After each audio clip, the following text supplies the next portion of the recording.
Et bienvenue dans cette présentation sur la chorégraphie et l'orchestration des microservices, en particulier serverless.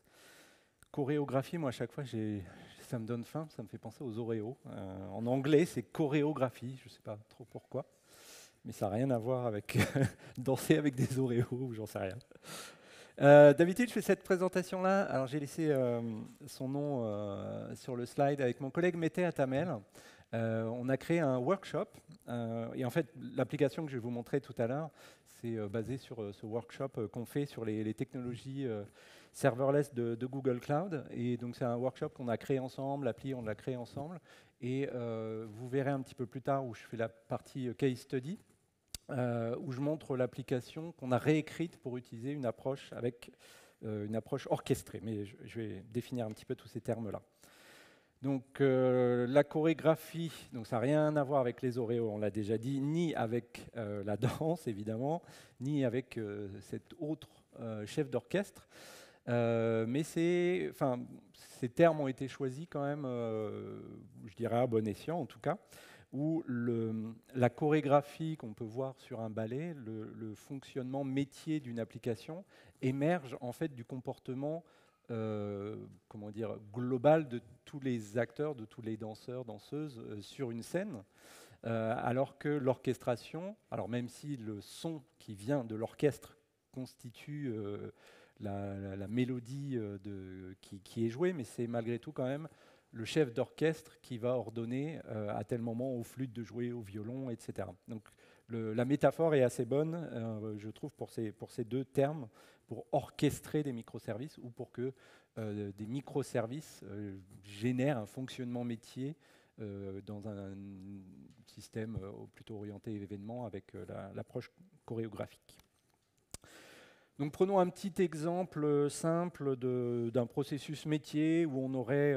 ah oui, puis donc là vous voyez des logos Google Cloud, etc. Moi évidemment, comme je travaille chez Google Cloud, je crois que j'ai oublié de me présenter, Guillaume Laforge, je suis développeur advocate chez Google Cloud. Donc oui, j'utilise les produits Google Cloud, mais les principes dont je vais parler, les approches, etc., ça s'applique à n'importe quelle technologie, hein, ce n'est pas spécifique Google. Imaginons donc un service métier où on aurait un front-end ici, une appli web qui va appeler un processeur de paiement pour, par exemple, valider une commande, etc. Après, on aurait un autre microservice qui s'occuperait de shipper, d'envoyer les colis. Et peut-être encore un dernier microservice qui va faire de la notification et envoyer au client final, tiens, vous recevrez votre paquet dans 3 jours.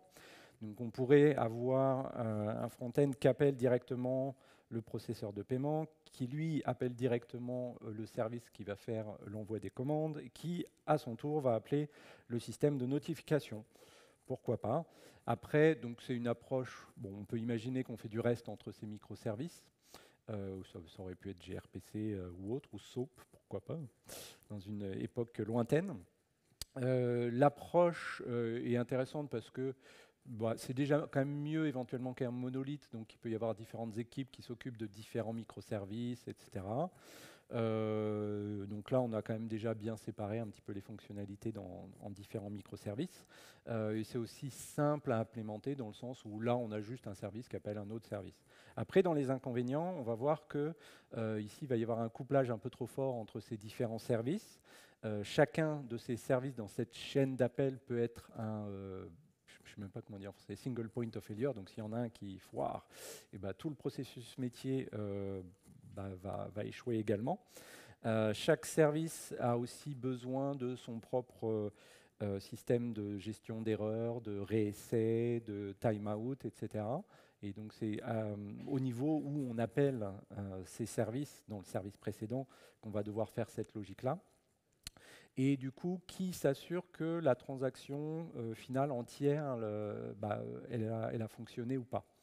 On pourrait se dire éventuellement, ça peut être au niveau du front-end, qui pourrait jouer un rôle d'orchestrateur, mais ce n'est pas forcément son rôle à lui. Alors avec une approche plutôt orientée événement, donc c'est là où on a la chorégraphie des événements et des microservices qui réagissent à ces événements-là, qui font que le process métier émerge, est vraiment émergent du fonctionnement individuel de chacune de ces entités-là, où là, cette fois-ci, les microservices, ils font juste, ils n'échangent que des messages avec un service de messagerie, de broker, de pub-sub, etc. Donc le front-end va envoyer un message sur un système PubSub. Le payment processor, ah bah tiens, j'ai vu qu'il y a quelqu'un qui voudrait que je valide un paiement, ok, je le valide et je renvoie une réponse disant ça y est, c'est bon, c'est validé. Et peut-être qu'après, voilà, les services vont écouter chacun les messages qui les intéressent. Donc ils travaillent vraiment de manière décorrélée les uns des autres, de manière individuelle. Donc là, quand c'est ici une chaîne régulière de messages, c'est vraiment j'envoie un message, j'attends, enfin chacun fait ce rôle-là. On retrouve un petit peu cette séquentialité des opérations. Mais après, pour des transactions un petit peu plus complexes, c'est là que ça va être un petit peu plus compliqué de comprendre ce qui va vraiment se passer dans son système. Donc là, ici, je ne sais pas si c'est lisible vu que c'est en tout petit, mais on a un système vraiment de graphes et pas juste une série de microservices. Donc par exemple, on veut lire l'inventaire dans une base de données. On va regarder si est-ce que cet item est dans le stock ou il n'y est pas. Donc là, on va aller dans une branche plutôt que dans une autre. Donc si par exemple ce qui est commandé n'est pas dans l'inventaire, il va falloir peut-être appeler une API d'un fournisseur pour réassortir cet élément. Si on passe de l'autre côté, on va pouvoir valider la commande et aller au process suivant. On va mettre à jour l'inventaire, on va notifier le client. Et peut-être que si, par exemple, la commande, c'est une grosse commande, peut-être qu'on veut aussi mettre dans la boucle l'équipe commerciale pour qu'elle suive les deals qui sont, les affaires qui sont assez importantes. Donc, pour un système qui commence à être plus complexe comme ça, là, c'est bien parce qu'on peut le décrire comme ça dans une sorte de flowchart, dans un organigramme. Mais plus on rajoute de microservices, plus ça devient compliqué. Alors, je crois que voilà, c'est ici que je l'explique. Donc, ce qui est bien avec l'approche orientée événement, c'est que ces services sont vraiment...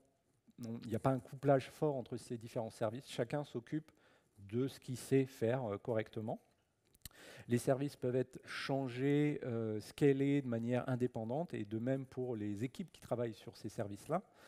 Il n'y a pas de point de single point of failure dans le sens où, ok, peut-être que temporairement, je ne sais pas, celui qui fait la notification fonctionne pas, et il renverra le message une fois qu'il sera up et qu'il sera prêt à fonctionner.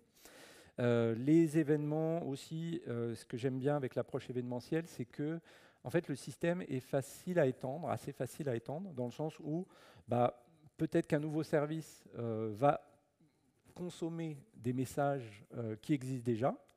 Donc il a juste à regarder dans PubSub, le message broker, etc., les messages qui l'intéressent, ou on peut rajouter des nouveaux événements et des microservices qui écoutent ces nouveaux événements-là. Donc c'est assez facile à étendre sans disrupter le fonctionnement en cours actuel, d'une version N, pour aller vers cette version N+1.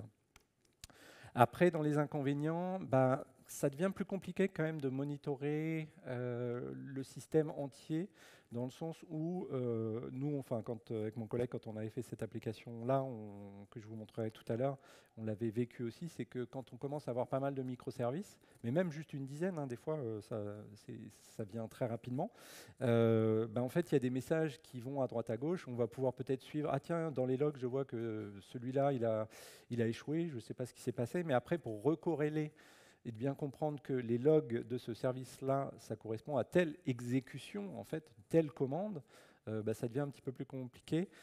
Donc il y a intérêt à, genre dans ces logs, à bien mettre des identifiants de corrélation, des choses comme ça. Sinon, on s'y perd assez vite. Tout ce qui est error, retries, timeout, ça peut être aussi un petit peu plus compliqué parce que peut-être que pour un service donné, dans un contexte, un bounded contexte donné, peut-être qu'on veut pas forcément faire de retry, mais on veut échouer rapidement. Peut-être qu'au contraire, c'est pas grave, on n'est pas pressé, on est prêt à ce que le service échoue plein de fois jusqu'à temps qu'il réussisse. Et là, on n'a pas trop le contrôle finalement sur où est-ce qu'on va définir cette logique-là. Ça peut être fait au niveau du message broker, mais ça peut être global pour tel type de message ou de service et non pas individuel pour chaque transaction.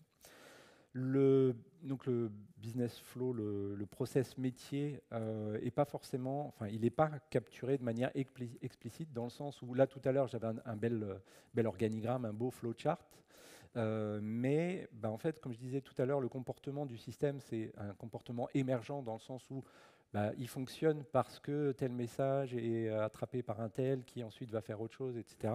Mais il est écrit nulle part qu'il y aura ça qui va se passer avant, ça qui va se passer après. Donc c'est difficile de raisonner sur, et quand je disais que dans les côtés positifs que c'est facile d'étendre un système orienté événement, c'est possible aussi de faire un petit peu la zizanie dans ce système-là si on change la nature ou les propriétés des événements, et on ne va pas forcément voir visuellement comment ça va impacter notre flowchart qu'on avait défini pour notre processus métier. Et là, typiquement, le processus métier, il n'est pas on ne peut pas le versionner, par exemple, dans son système de gestion de sources. Il est juste émergent. Du coup, avec toutes ces difficultés-là, qui s'assure que ces transactions réussissent de bout en bout, de la commande sur le front-end jusqu'à la fin où le client reçoit son service.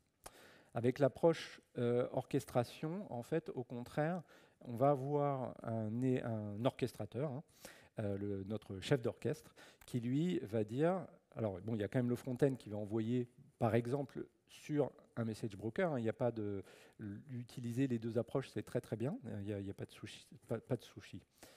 Si vous aimez le japonais ou pas, ça dépend. Donc le front-end va peut-être envoyer un message sur un message broker et l'orchestrateur, lui, va écouter et dire OK, je vais lancer cette transaction. Alors, je vais dire process métier plutôt, parce que transaction, ça ne veut pas dire que c'est forcément transactionnel avec rollback, etc. Donc process métier. Et du coup, c'est l'orchestrateur qui, lui, va en fonction de l'ordre, de la séquence, etc., appeler les différents services les uns après les autres, qui va pouvoir faire aussi des branchements, avoir une certaine logique. Par exemple, tout à l'heure, on va appeler l'équipe commerciale quand c'est des grosses commandes, etc. Donc on va pouvoir faire toutes ces choses-là. Et il y a un orchestrateur qui dirige le flow de tous ces appels. L'approche intéressante, ce qui est intéressant avec l'orchestration, c'est que du coup, on peut capturer et mettre dans son Git, son SVN ou peu importe ce qu'on utilise, la définition de ces business process.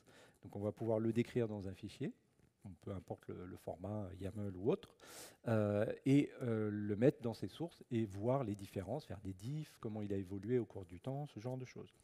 Donc chaque étape de notre process métier peut être monitorée et analysée, parce que c'est au niveau de l'orchestrateur. On va regarder comment l'orchestrateur a appelé les différents services. Tout ce qui est error, retry, timeout peut être aussi centralisé au niveau de la définition de chacun de ces process métiers avec le format de définition de l'orchestrateur.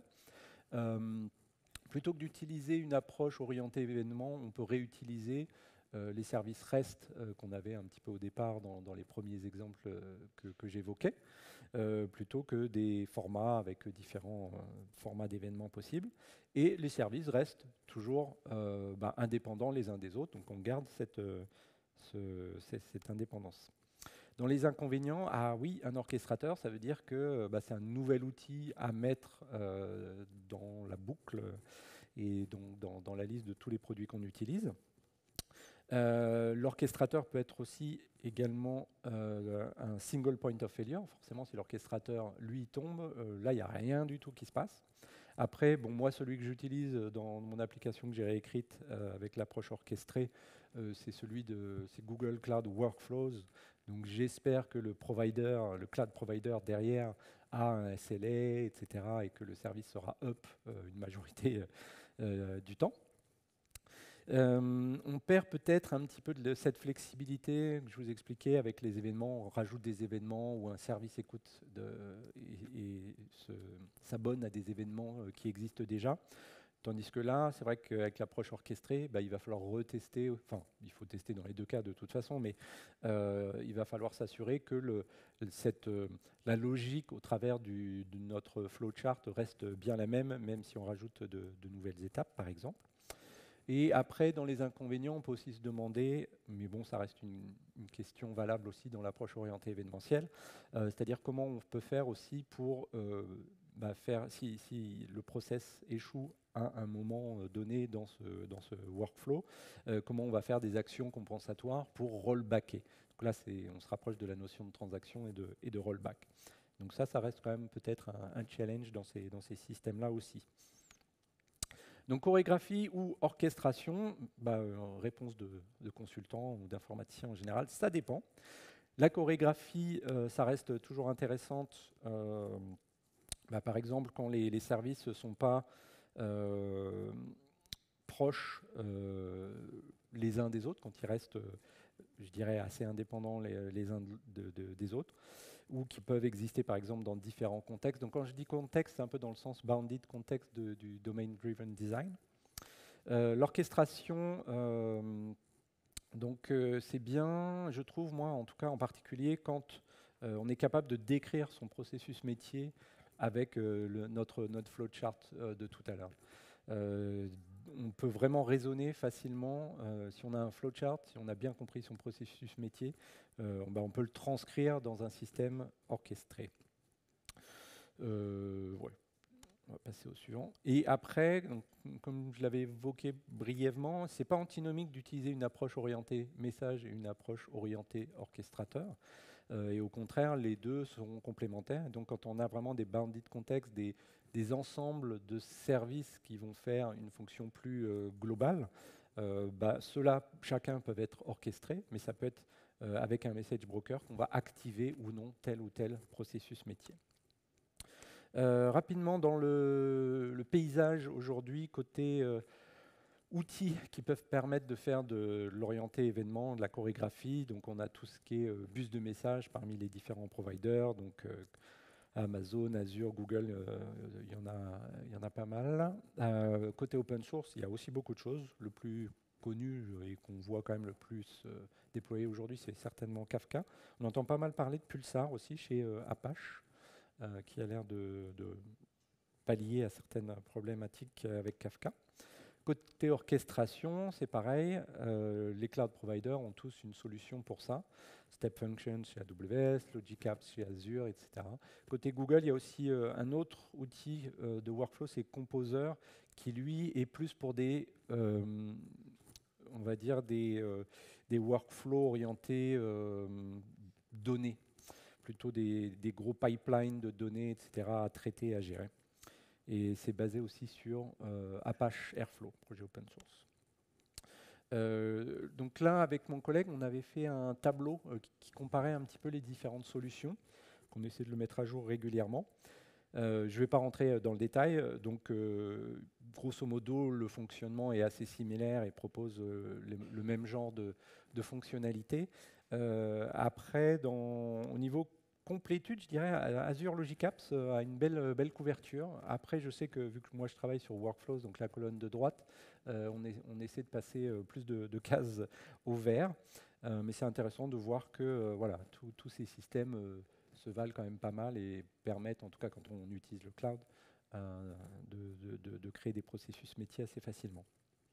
Une autre chose, alors aujourd'hui, à ma connaissance, en tout cas, aucun de ces acteurs cloud n'implémente cette spécification-là, mais au sein du CNCF, il y a un projet, alors je pense que c'est juste encore au niveau incubation, mais donc il y a une notion de serverless workflow qui existe, qui essaie de standardiser les workflows, leur manière de les définir, etc.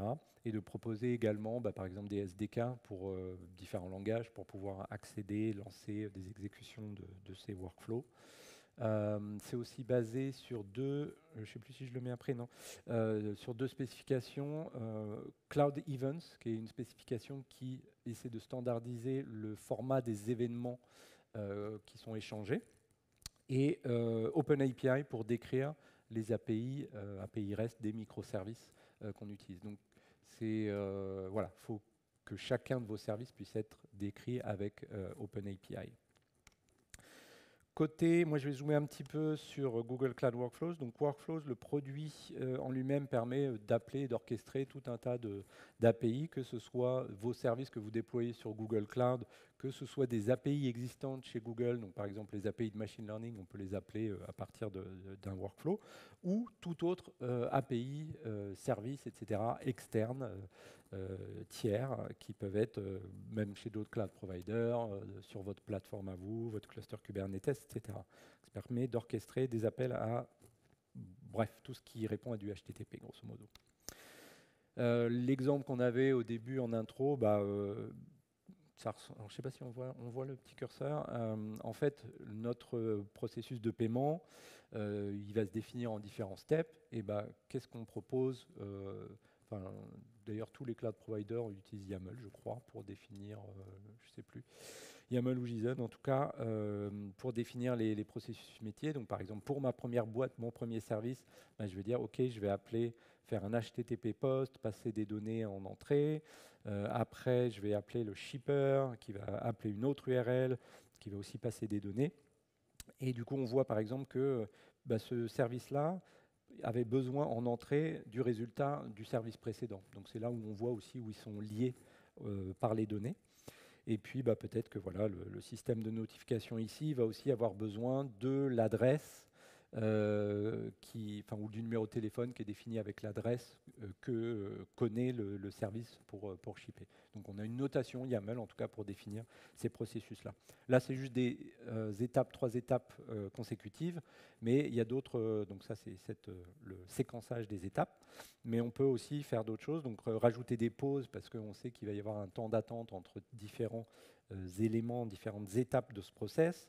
Comme je le disais, on peut passer du JSON et extraire le JSON qui va bien de la réponse précédente ou d'un service encore avant et se passer ça entre les différents services.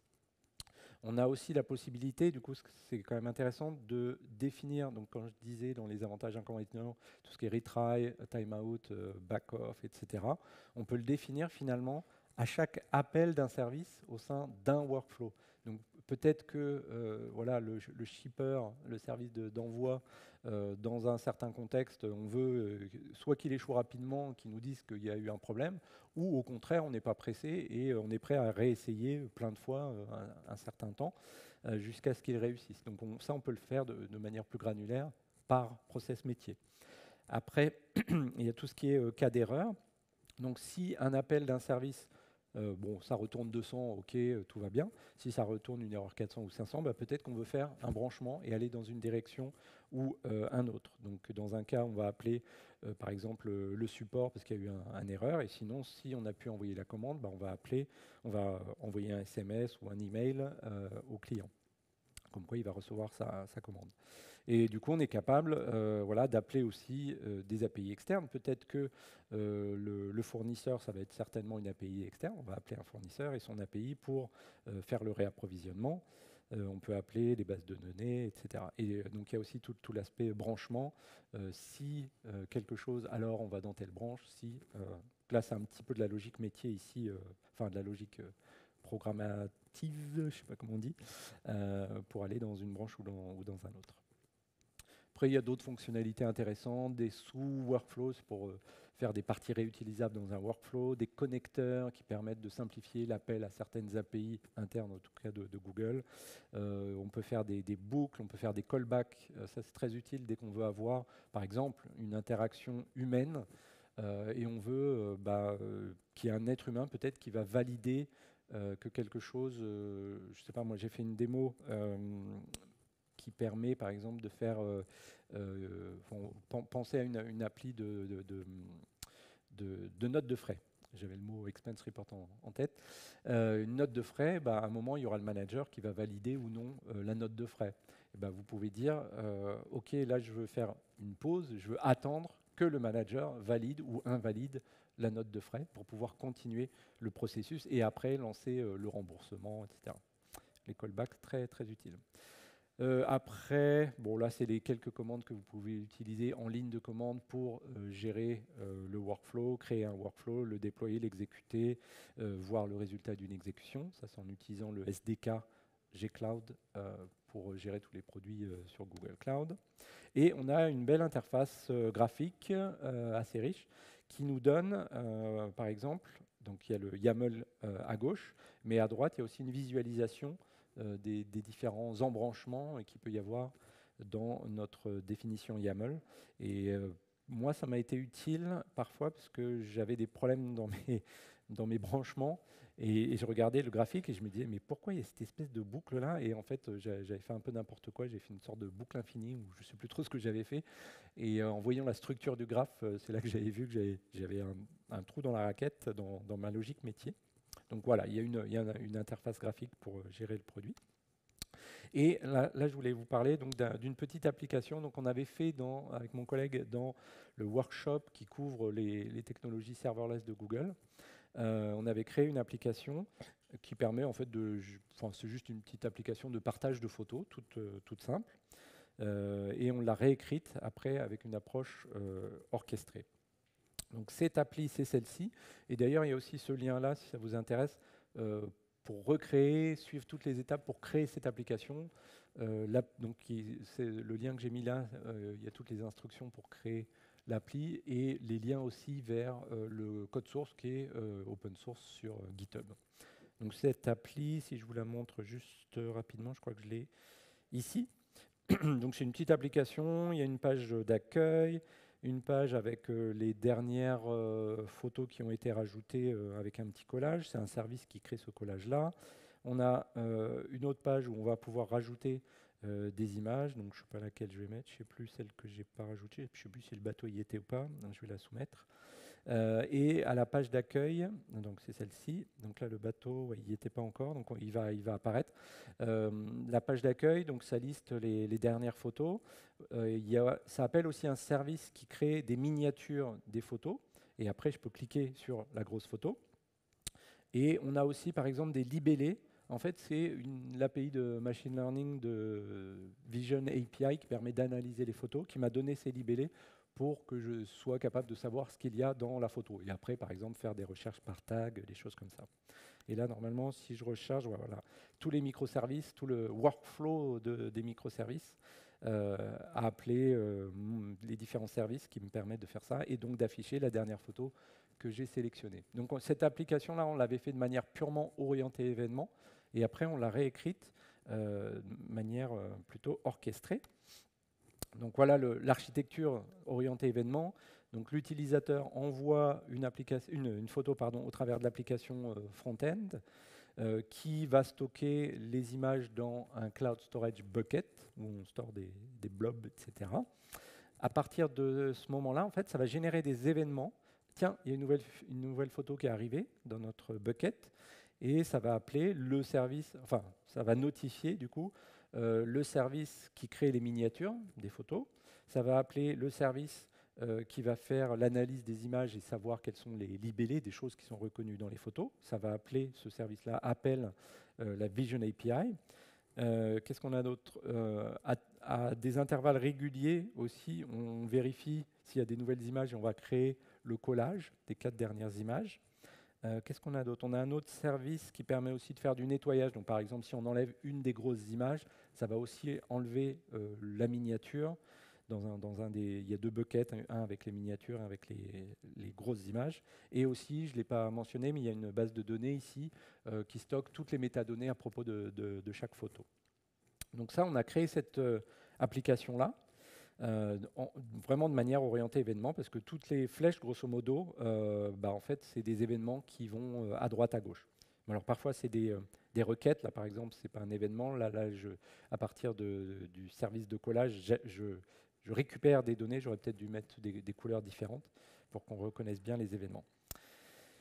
Et en fait, alors ce qui est un petit peu bizarre, c'est aussi un peu pour des raisons historiques ou comment ont été créés les différents produits. Donc, il y avait une fonction, une cloud function qui s'occupait d'appeler la Vision API, qui a une manière de gérer les événements. Donc, on reçoit un événement, un contexte à propos de cet événement. Par contre, dans une autre application, celle-ci, ça doit être ça doit être celle qui doit créer les miniatures. En fait, j'utilise Cloud Run, un service de container managé, scalable, serverless, avec tous les buzzwords qui vont bien, euh, qui, lui, reçoit des requêtes HTTP. Mais mes événements, alors en fait, c'est un événement de Cloud Storage qui est wrappé dans un message PubSub, qui est wrappé à son tour dans une requête HTTP. Et du coup, je suis obligé, alors c'est la nature du produit qui reçoit des requêtes HTTP, du coup on est obligé de wrapper les choses. Et en fait, au lieu d'avoir directement accès à l'événement, il faut que je récupère, alors dans le body, il faut que je récupère le message PubSub, ok, il est là. Ensuite que je récupère, que je parse en fait les données du message PubSub et la zone data du message PubSub qui contient cette fois-ci le vrai message de notification de Cloud Storage. Donc j'ai vraiment, c'est un petit peu les poupées gigognes. Et quand on utilise après, donc c'était le service qui avait en bas là, qui fait la garbage collection, qui fait un petit peu le nettoyage quand on efface des images. On utilise un autre produit qui s'appelle Event Arc, qui est notre produit qui permet de faire un petit peu du dispatch d'événements de source vers des destinations différentes. Et lui, par contre, utilise la nouvelle spec Cloud Events, qui est aussi utilisée par la serverless Workflow Specification. Mais c'est encore une troisième manière, par exemple, de gérer des événements. Donc, dans la même architecture, j'avais déjà 3 manières différentes de gérer pourtant le même événement. Là, tout ça, c'est le même événement d'un fichier qui est arrivé ou qui a été supprimé d'un Cloud Storage Bucket. Donc, on peut se dire, pourquoi rajouter. Bon, alors, c'est juste quelques lignes, mais voilà. Il faut savoir traiter les différents événements. À la place, on s'est dit, tiens, on pourrait essayer d'utiliser Workflows pour voir si ça simplifie, ça nous aide en tout cas dans notre use case. Et alors là, finalement, le graphique est peut-être plus compliqué que dans l'approche précédente. Alors, je ne sais plus si voilà, il y a la petite animation, mais c'est parce qu'en fait, j'ai mis sur le même graphique 2 choses distinctes. Donc, il y a les composants de l'architecture, nos petites boîtes, etc., et les petits rectangles arrondis, etc., plus en gras. J'ai mis aussi le flowchart de mon process métier. Donc, j'ai mixé un petit peu les deux. Donc, il paraît peut-être un petit peu compliqué comme diagramme, mais en fait, il y a moins de choses, moins de boîtes, on va dire, dans l'architecture, et on retrouve les étapes là, de la logique métier, de mon process métier, ici entouré en rouge. Et en fait, ce qui se passe, donc il y a toujours l'utilisateur qui va envoyer une image au travers du front-end, ça va arriver dans un bucket, et après, on va quand même avoir donc quand je dis qu'on peut mixer événementiel et orchestration, il y a un premier événement qui est géré, et c'est à ce moment-là que j'appelle une fonction qui va lancer l'exécution de mon workflow. Donc cette partie-là, là, c'est vraiment orienté événement, et ensuite, c'est le workflow qui va prendre le relais pour exécuter tout le reste. Alors, qui va regarder quel type d'événement on a reçu. Est-ce que c'est, on veut supprimer, on a supprimé la grosse image et du coup on veut faire le ménage, le service de garbage collection, ou alors c'est justement c'est une nouvelle photo et il faut créer les thumbnails, etc. Ou s'il ne connaît pas, il va jusqu'à la fin. Et là, l'analyse, en fait, ce qui est intéressant aussi, c'est que, enfin, ou non, je le dirai tout à l'heure dans les avantages et inconvénients, c'est que ça peut simplifier aussi certaines choses et ça peut nous permettre de se débarrasser d'une partie du code. Et donc, on peut avoir des branchements. Là, moi, c'est ce que j'ai. C'est en fait quand j'analyse les photos, comme c'est n'importe qui peut, c'est anonyme, il n'y a pas besoin de se loguer, n'importe qui peut uploader n'importe quelle photo. Donc, pour éviter des photos diverses, et en fait, j'utilise une fonctionnalité de la Vision API qui me dit est-ce que cette image est safe et que je peux la montrer publiquement. Donc, si elle est safe, alors je vais créer les miniatures, stocker, etc. Dans la base de données et tout ça. Donc, je vais aller jusqu'au bout du process. Ou si c'est pas safe, je vais à la fin de mon workflow et j'ai fini. Donc si c'est safe, voilà, j'appelle la création de miniatures, la création de collages et tout ça. Donc on retrouve le même fonctionnement au final. Hein. Par contre, ce qui change, alors je crois que je le dis après, non, si je veux quand même vous le dire là, donc il y a des choses qui changent, en particulier ici. En fait, j'avais un service qui, non, par exemple celui-là, j'avais un service qui faisait le ménage. Donc encore une fois, quand on efface une grosse image, j'efface la miniature, j'efface les métadonnées dans la base de données. il y avait un service qui a été codé pour faire ça. Mais en fait, c'est très déclaratif, ce service-là. Il faisait que des appels à des API, en quelque sorte. Enfin, c'était que des appels à des API. Et au lieu d'avoir un service à coder, à déployer, etc., en fait, c'est juste des appels déclaratifs dans mon workflow. Donc, j'ai remplacé tout un service par juste des appels dans mon fichier YAML, donc qui, lui, va appeler... donc là, il va récupérer, il va regarder dans les buckets et supprimer, supprimer dans le bucket avec les miniatures, la miniature. Il va appeler la base de données pour supprimer les données, les métadonnées dans la base de données. Voilà. Donc là, c'est là qu'il accède à la base de données après. Et du coup, je me suis débarrassé de code. Donc dans les leçons apprises, donc, ce qui était bien, c'était plutôt que d'utiliser différentes approches orientées pour le traitement des événements suivant le produit que j'utilisais, là, du coup, je me suis remis à utiliser que des API REST. Donc ça, c'est plutôt sympa. REST, je veux dire, il y a une seule manière d'appeler des API web. Hein. Enfin, après, les API web peuvent être évidemment écrits de manière différente, mais en tout cas, voilà, c'est des appels HTTP, on va dire, pour simplifier. J'avais moins de code aussi par rapport à ma première implémentation orientée événement, parce que en fait, je pouvais supprimer les services qui faisaient vraiment des appels déclaratifs, qui n'avaient aucune vraie logique métier computationnelle à l'intérieur. Donc j'ai diminué la quantité de code. J'avais aussi moins de setup à faire. Alors, il y a le setup évidemment de l'orchestrateur où on définit son fichier YAML ou JSON. Mais par contre, c'est vrai que donc, dans mon architecture, même si je ne l'ai pas mentionné, il fallait que je configure les topics PubSub pour échanger les messages. Scheduler, c'était le service qui appelait celui qui faisait le collage des dernières images à intervalles réguliers. EventArc, c'est le produit qui permet de faire de la gestion d'événements de sources vers des destinations. Donc, je n'avais pas de setup à faire à ce niveau-là, à part le setup du workflow. Et aussi, ce qui était intéressant, c'était qu'au niveau de la gestion des erreurs, mon workflow s'arrête dès qu'il y a une erreur. Je sais où c'est arrivé, dans quelle étape de mon workflow, parce que dans la UI, dans les logs, etc., je peux suivre où est-ce que quelque chose a échoué dans mon workflow. Même si ça, je ne vous l'ai pas montré dans la UI, dans l'interface graphique. Après, dans les inconvénients, surtout au début, nous, quand on est développeur advocate, on teste les produits avant qu'ils soient sortis.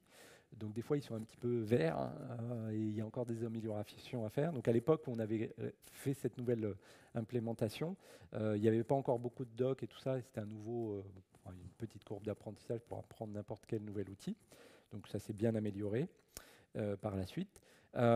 Aussi, il faut faire vraiment attention à une chose, c'est on peut avoir l'impression quand même qu'on déporte une certaine forme de logique dans du YAML.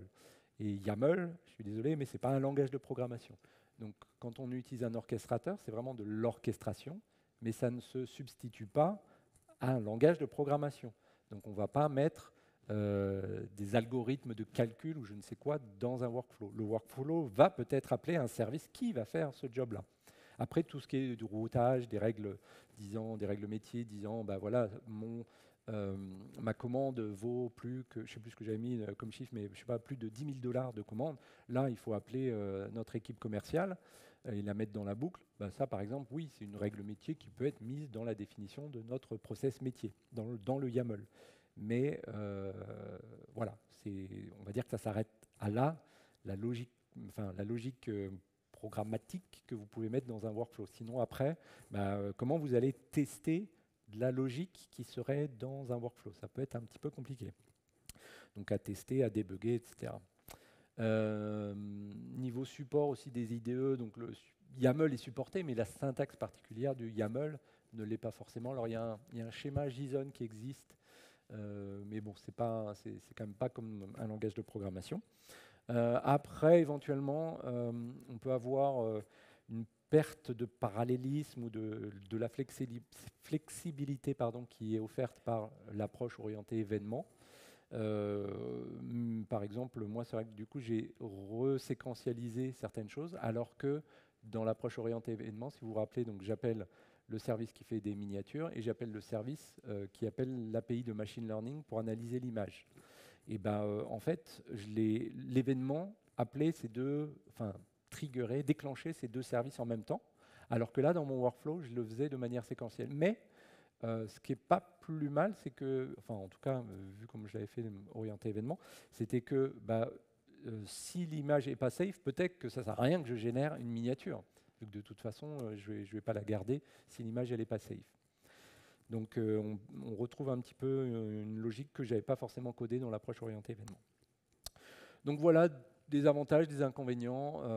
Donc là, il y a quelques liens qui peuvent être intéressants si vous voulez explorer un petit peu plus en avant workflows. Il y a des Code Labs pour jouer avec cette technologie-là.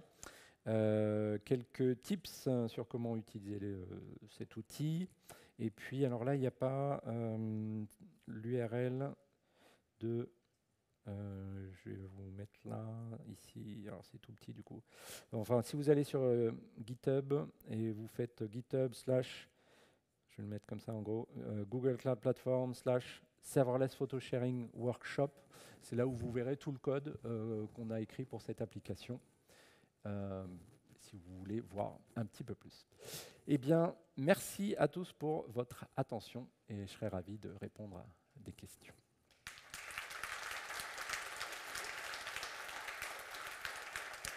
Merci. Je peux prendre des questions ou je les prends juste après? Non, d'accord, ça marche. Je reste dans les parages et venez me voir.